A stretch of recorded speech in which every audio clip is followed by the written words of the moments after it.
Hey guys, Kamza here from the Frontrunner Football Podcast. We're in Durban, which is incredibly sunny. The weather is great, and I'm joined by the legendary Brian Mofokeng ahead of the final at the Moses Mabhida Stadium. Nedbank Cup is in town. TS Galaxy in action against Kaizer Chiefs. Brian, thank you so much for joining us. How is this scene set so nicely for a good game of football? I know, it's been a wonderful time. We arrived here yesterday and everybody's happy. I mean, the tickets are sold out, so we visited a team. TS Galaxy believe they want to come out and cause some history, so it's a beautiful setup. Everything is beautiful. We're looking forward to the beautiful game. Let's talk about the journey of these two teams coming to this juncture. TS Galaxy were probably such outside favourites that if you had betted on them being in the final, then you'd be a rich man now. Tell us their journey. What do you think of how they got here? You know, if you talk about TS Galaxy, because they play in the National First Division, to play through, go through the prelim rounds where they play against IS Cape Town. They won the game by 5-2. They've got some exceptional talent in the team. One of the players that they have in the squad has been called to under 20 team for a prelim squad. He'll only join the team after this tournament is over. But I mean, they've played all their matches on the road. They've never had a home game in this tournament en route to qualifying for the final itself. Against Golden Arrows, they showed what they can do. Dan Malisela showed that he's just not here to make up numbers. He's got a very good team. They managed to come down and score some beautiful goals. Now, Pirates fans will be sitting and saying, how did we miss out on Lepasa as one of the players that they've sent on loan at TS Galaxy? There's a young man in the middle of a park for TS Galaxy. I mean, his name is Nation Ndlovu. His name just says it all, doesn't it? He was at Cape Town All Stars. He did wonders against Sundowns. He's doing well at the same time at this time here where we are. I mean, I love a Cinderella story. Wouldn't it be nice to actually have a South African coach winning for the first time after a few years? That would be great. You speak about them never having a home game. How much do you think that prepared them mentally for the cauldron that is going to be the stadium tonight? Because you know, when Kaizer Chiefs go to a game, they're pretty much the home team wherever they go.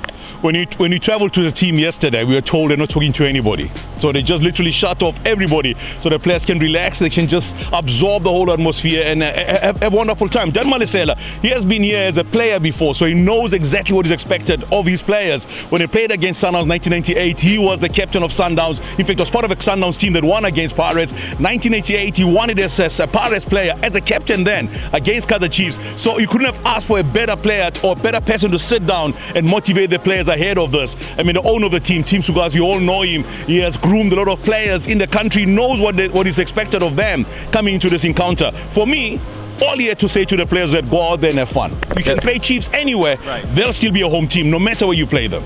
And how exciting would it be for Dan, considering he made it as far as the semis with Chipa, and then he has to go to a team that's below this league, and then that's the team that gets him to the final? He's been here before. I mean, if you remember in 2013, the last time Chiefs won this tournament, they played against Dan Malisela. Then he was the coach of United FC, and they won against United FC. But then that game was played at the FNB Stadium when they won, and then eventually Chiefs became the champions. When they played against SuperSport United, while they were still a cheaper United, SuperSport won it, and SuperSport won the trophy. So you always know that there's something new to look at. Every time somebody wins against Dan, they will be crowned champions. Can he be the man that finally does it on his own and lift the trophy for the first time as a head coach? Because he has done well. We have to actually look at the story of Dan Malisela as a coach since he came on board. United FC took everybody by storm in 2013. Yeah, he is now with a new team, a team that's only been 10 months old. I mean, it's only formed after the Border State of Cape Town All Stars. Nobody knew about TS Galaxy existing, and now here they are in the final. So for me, they've already won it. Whatever that happens today, it's just an icing on a very good-looking cake. Let's talk about their opposition, the much-favoured Kaizer Chiefs. Or are they not really that favoured, considering the season they've just had? 5 years is a long time in football. 4 years is a long time in football. Right. The last time Chiefs won any trophy was during Stuart Baxter's tenure as the head coach. And it was 2014-2015 season. They haven't won anything since then. They are sitting here now. Their arch rival, Nemesis London Pirates, have qualified for the CAF Champions League for next year.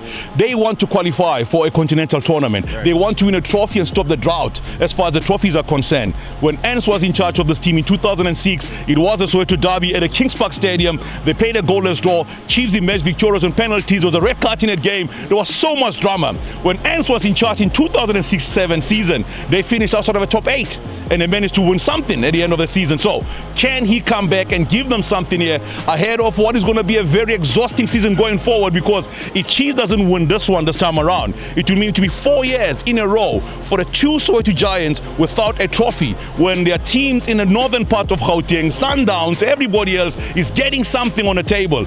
It is not going to be a a good one for the Kaizer Chiefs fans.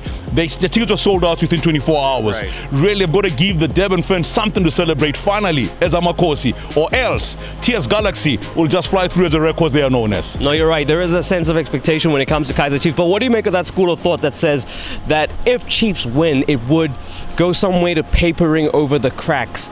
That the problems of the team are so deep-seated that they almost need this as a wake-up call for them not to win today.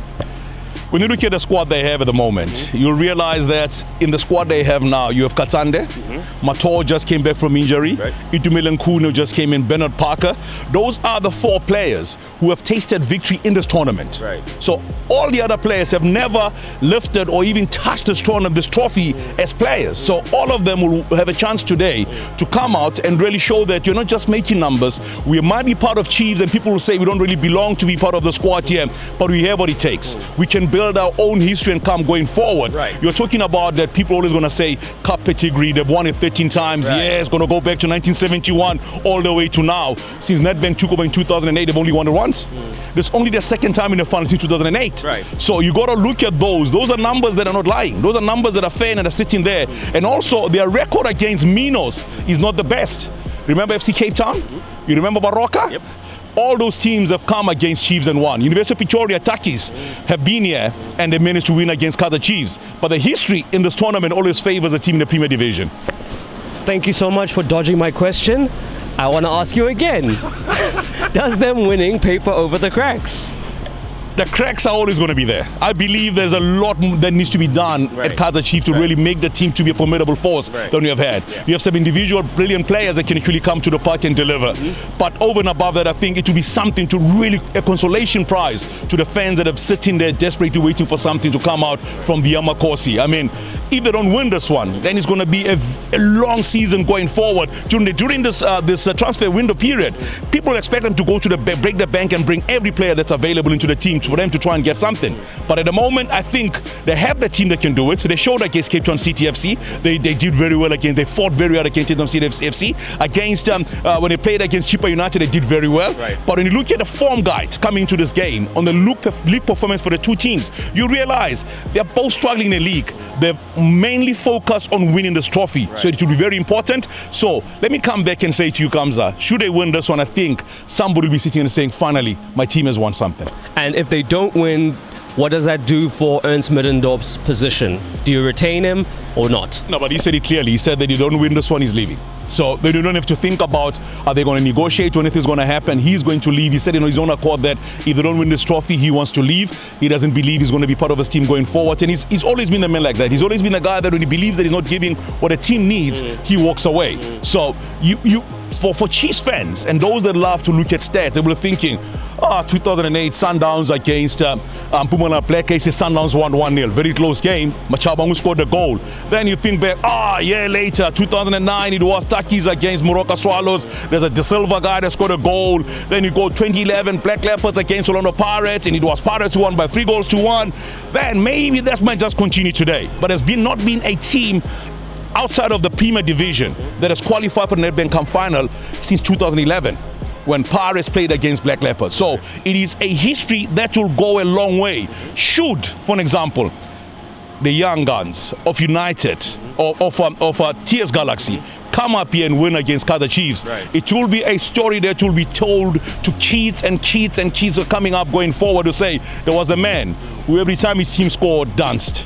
There was a man who mesmerized Chiefs as a player. There was a man who mesmerized Chiefs as a coach when he was still at Chippa United. He's shown what he can do. He's done it. He did it also at the Mozambique Stadium. So it's a big one for them. Okay, so finally, your prediction. I think that's what I want to find out from you. We've spoken about both sides. They have some impressive players. We speak about the Bloney from Pirates. We speak about Kamabilia coming into this one. They've got individuals on either side, but which team as a collective do you think is best suited to win this trophy? Cup finals are all about mistakes.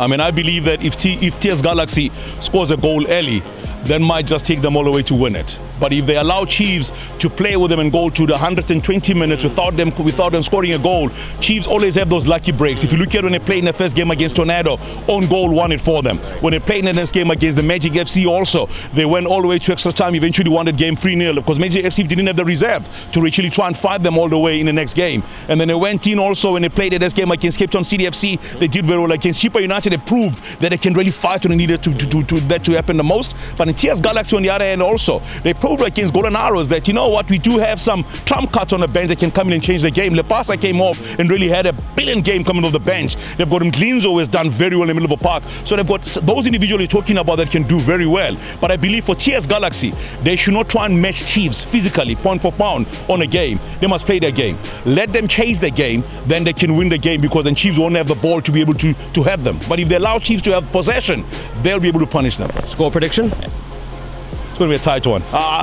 You know what? I'll say I want to go with the Minos. I believe that if the game goes over to 120 minutes, and Chiefs will win it. But if the game is played within 90 minutes and Chiefs defense that has looked shaky allows TS Galaxy to play, I think they'll win it by an odd goal. Whatever scoreline, there'll be an odd goal to win it for TS Galaxy. But if Chiefs is allowed to play, I think they'll win it. So I'm on a fancy as to who's going to win it. And I think it depends on the mental strength of the players at the game when the game starts. Well, there you have it. @front_news. Send us your predictions as to how this one is going to pan out between TS Galaxy and Kaizer Chiefs. But Brian Mofokeng, thank you so much for your musings on this one. It should be a great game. We'll catch you from the stadium.